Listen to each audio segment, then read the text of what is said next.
What's going on, guys? It is Rinne-Hatake here, back with another video. And today I got What If Naruto Was Like Minato, Part 2. And this is still in Wattpad, like I was saying before. And if you guys do want to check it out for yourselves, the link will be in the description below. But with all that being said, cue the intro.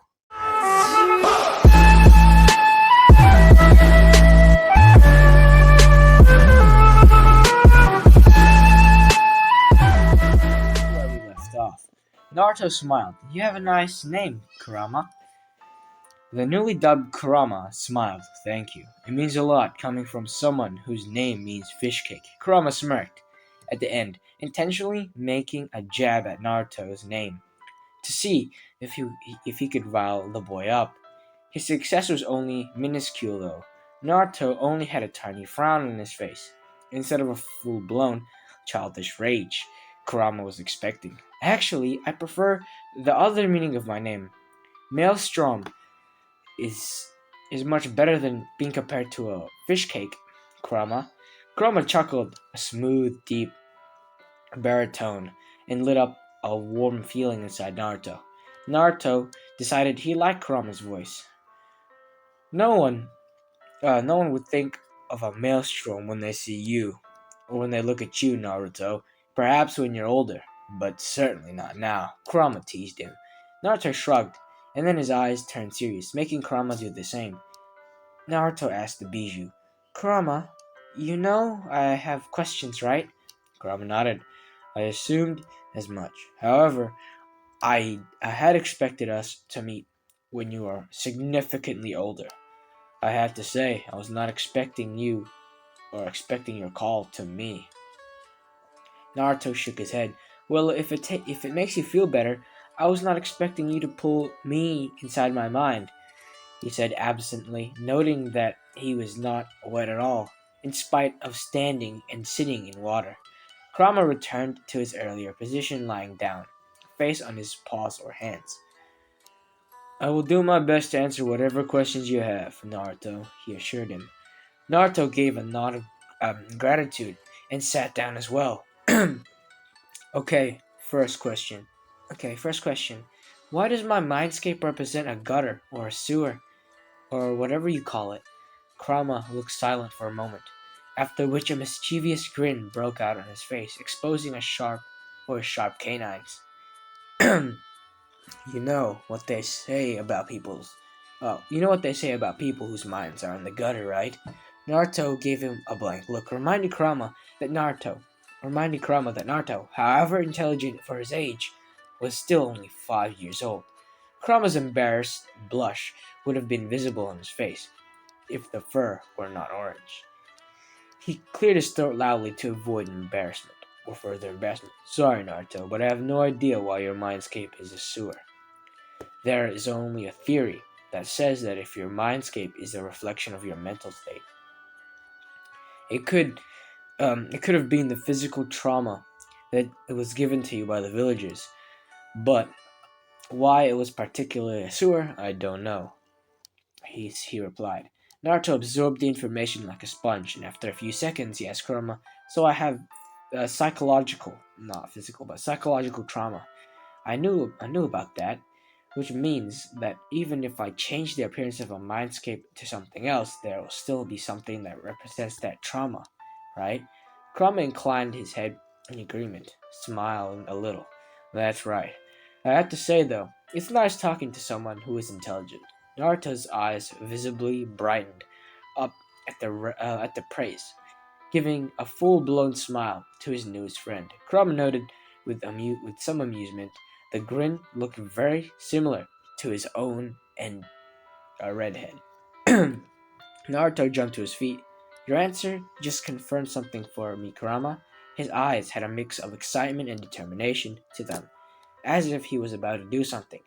Naruto closed his eyes and clapped his hands together, face scrunched up in concentration. Kurama observed quietly, wondering what his host was about to do. Naruto snapped his eyes open after a few minutes, having envisioned what he was about to do. With a cry of "Ha!" he slammed his right hand on the ground. What happened next completely blew away his mind. A wave of energy exploded from Naruto in all directions, completely lighting up the mindscape and almost blinding Kurama.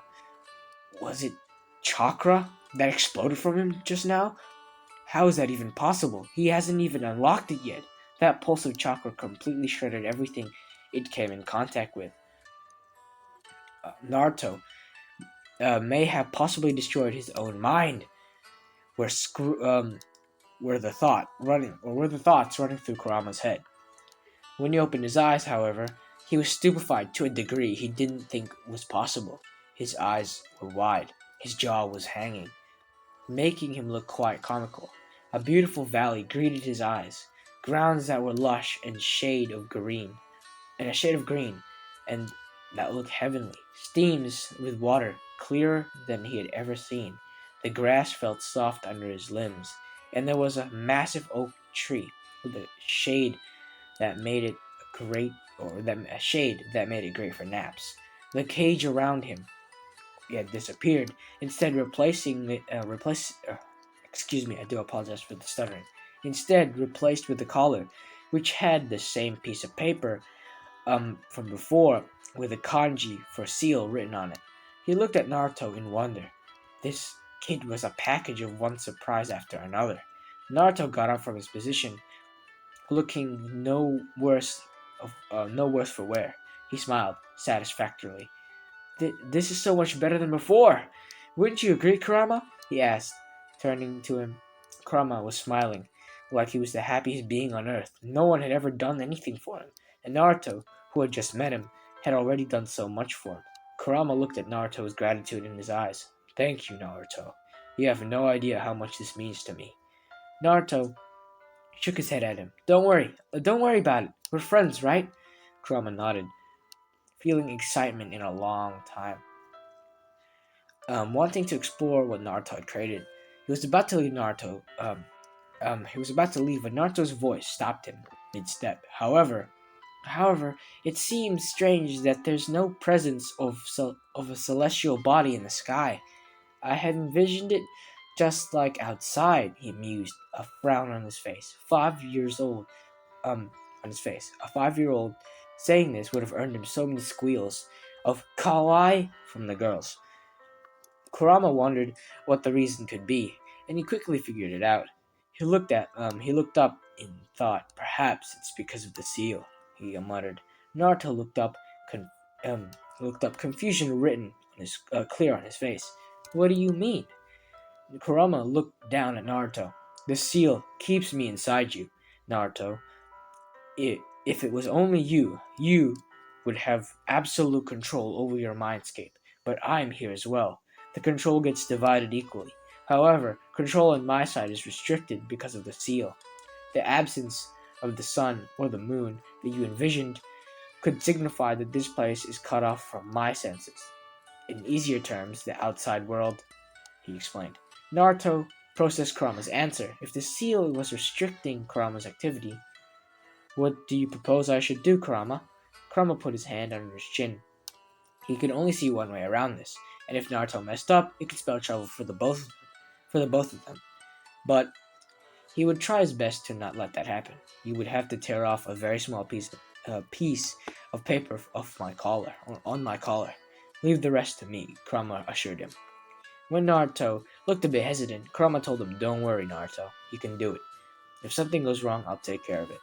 The reassurance erased any doubt from Naruto's face, and he promptly marched up to Kurama's collar, making sure to tear off only the smallest piece of paper. Kurama nodded in satisfaction and approval. He could feel a tiny bit of control get back to him. Just a snap of his finger, and the sun appeared in the sky, lighting up the valley, making it even more beautiful. Naruto smiled at the sight, but it faded at the sight of a cave that he instinctively knew not to go near. He turned back to Kurama, who had the expression of curiosity on his face. Naruto, what was that wave of energy that exploded from you earlier, and how did you know it would change your mindscape? Naruto gave him an innocent look. It's my mind, Kurama. I can make anything happen here. As for the energy wave, his expression turned sheepish, and he rubbed the back of his head, reminding him of the boy's mother, who would do the same thing or who had the same habit. It just seemed cooler than simply changing the surroundings in a blink of an eye. This time, who gave him a blank look. A sweat drop appeared on the side of his head at the sheepish laugh of his host. He shook his head. It seemed Naruto liked to be dramatic, a dramatic smartass. He concentrated and nodded. Yeah, he concentrated and nodded in satisfaction. He could sense chakra signatures of of almost the whole village. Once Naruto opened his eyes, Kurama would be able to see as well. Nevertheless, well, this is Kurama speaking now. Nevertheless, you have my thanks. Allow me to repay you with something that will come in very handy once you become a shinobi. Kurama smiled, raising a fingernail and gently touching Naruto's forehead. The nail shined for a moment and then faded back. Naruto raised an eyebrow. What was that? Kurama smiled mysteriously. Why don't you discover it for yourself? I can feel several chakra signatures closing in on you. Time for you to open your eyes, Naruto. Naruto nodded and turned, leaving, but froze. He slowly turned around and smiled embarrassingly. How do I leave? Kurama had to squash the urge to facepalm. It seemed Naruto had a few of his moments of stupidity every now and then. Just jump into the water, fish cake, he said exasperately. Naruto frowned at fish cake, but nodded, and with a leap, with a leap that was impossible for any child his age to jump, jumped into the water. Kurama shook his head, amused. It was only because Naruto was in his own mind that he was able to do so. Perhaps I should have told him that he could get out just as he thought, or he could get out with just a thought. He mused, then removed that thought immediately. Nah, it's too much fun messing with him. Naruto, in Naruto's point of view now, Naruto opened his eyes slowly, without a hurry. He was thinking about the gift or what gift Kurama had given him when he felt it, like something. No one or no someone was. Wait, let me read that again. He felt it, like something. No, someone was coming for. He'd know when someone was coming his way. He slowly turned his head around and faced a paling sight at the paling sight. Face at the paling sight. Dozens of people, dozens of people, knives, clubs, crowbars in hand, excited expressions written all over their faces, shouting, "Today's the day you die, demon! We will finish what the Yondaime Hokage started, and we will avenge him." Naruto's expression had turned utterly horrified. There was only one way to get off the monument without falling, splat on the pavement, outrun and outmaneuver the mob. He wasted no time. He kicked up to his feet and immediately started running in a perpendicular direction to the mob, since he had been running regularly for 1 year. He had built up some pretty good speed and endurance. His plan was to take a wide arc around the mob, and as soon as they were behind him, hightail into the streets where he could lose them. He took off into the forest, the mob following him closely behind, as he began to cut an arc around the mob. Hairs on the back of his neck stood up, a clear sign of danger. However, unlike before, he could only detect danger. This time, he could feel the direction of the weapon, or in which the direction of the weapon was coming from. Naruto was an imaginative child. From where he had developed his imagination, no one knew. But there was one thing about his imagination that he knew was not normal. His body had the most unnatural and peculiar ability of following the commands of his mind down to a T. As soon as he had sensed the knives speeding at him, he thought of only one way of escaping the scenario, and his body followed it as it did before several times, just not in a life and death scenario.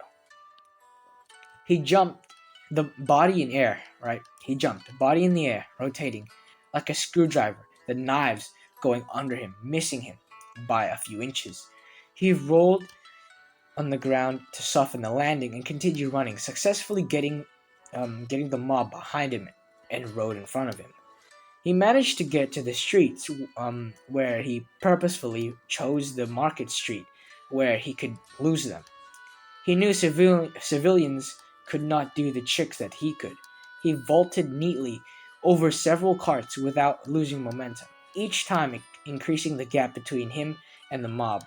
He turned left at the intersection and jumped up a wall on the other side hanging on the other side until he was sure that the sounds of the mob faded away. He jumped back on the road. He took a moment to catch his breath. If he was not mistaken, he had ran at full speed for close to 3 miles. Impressive for a 5-year-old. The familiar voice of Kurama sounded in his head.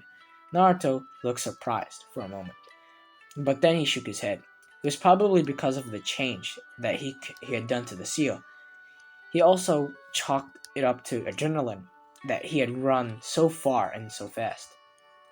That was a lot. That was a lot difficult. That was a lot difficult than he imagined, or a lot more difficult than he imagined. But he blamed it on his clothes. An orange jumpsuit stuck out like a sore thumb among the masses. It was as if he had stuck a piece of paper behind his back saying, "Kill me!" The blonde hair wasn't helping either. But then again, he had nothing else to wear, since the keepers at the orphanage looked very satisfied when they gave him the jumpsuit. They probably wanted him to be spotted in case he attempted to hide from a mob. Too bad they underestimated him.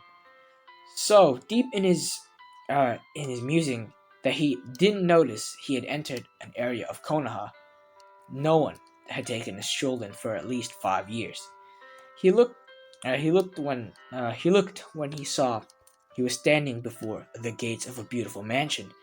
Naruto, open the gates of the mansion. Let's explore. Kurama's excited voice sounded in his head. Naruto shook his head. I would be an idiot to even touch that gate. Can't you see the seals engraved on it? Kurama insisted. Do it.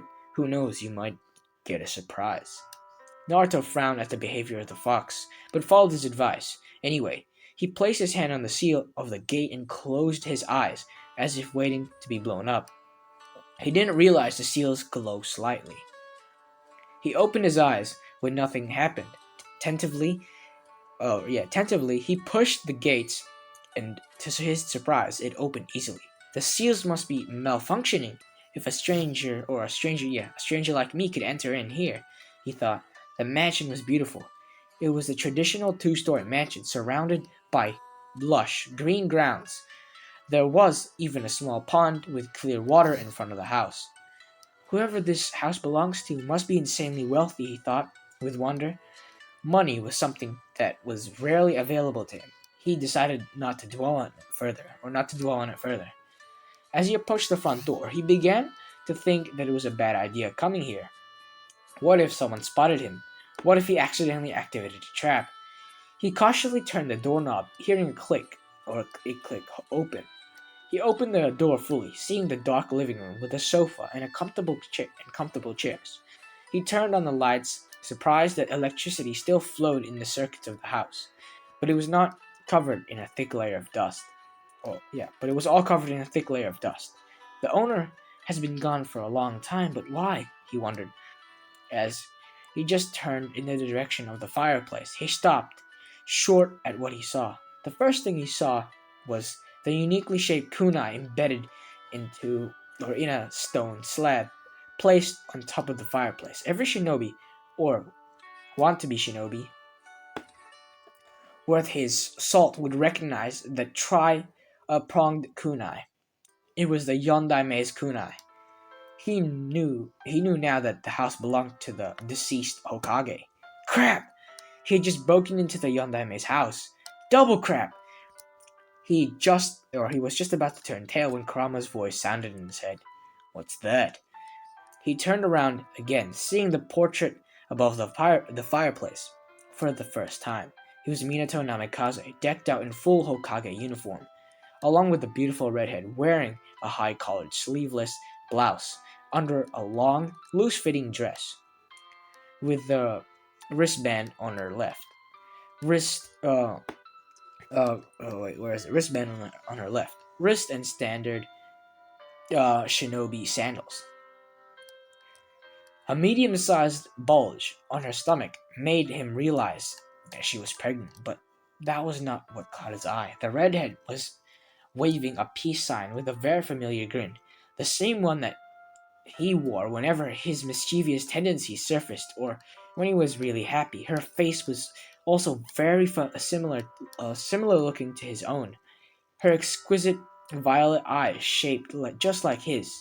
With a jolt, the pieces of the puzzle that he could never solve arranged themselves, forming a long sought-after answer. Blonde hair, azure blue eyes, a familiar grin, same shaped face, identical shaped eyes. He just found out the identities of his parents. Congratulations, kid. You finally found them out. Krama's smooth voice was softer this time. Alright, this would be chapter 3. I'll only be reading a little bit of it. So yeah, we continue. Speaking. Thinking. Krama speaking face to face. Krama speaking inside his head. Oh yeah, that's right. My bad. I'm just reading the author's side notes. But we continue. Naruto stood in front of the fireplace, eyes glued to the portrait, a storm of emotions raging inside of him. He didn't know what to feel, whether to be happy that he finally found out who his parents are or were, he thought bitterly, or whether to feel hurt that his Gigi hid his parents' identity from him, or whether to feel furious at the treatment of the village. His hands were clenched so tightly that his knuckles turned white. Kurama consoled him. It's okay to feel this way, Naruto. Anyone who had been in your shoes would have felt the same. Naruto finally in a position, sat down in a sitting position, the energy leaving his legs. He tried to think of something, but the thoughts evaded him. Only the image of his parents situated in his mind. He, he was finally with his parents, yet at the same time he was not. Alright, that's just a little bit of chapter 3. I'll be leaving it off here. If you guys did enjoy, make sure to leave a like and subscribe. But with all that being said, peace.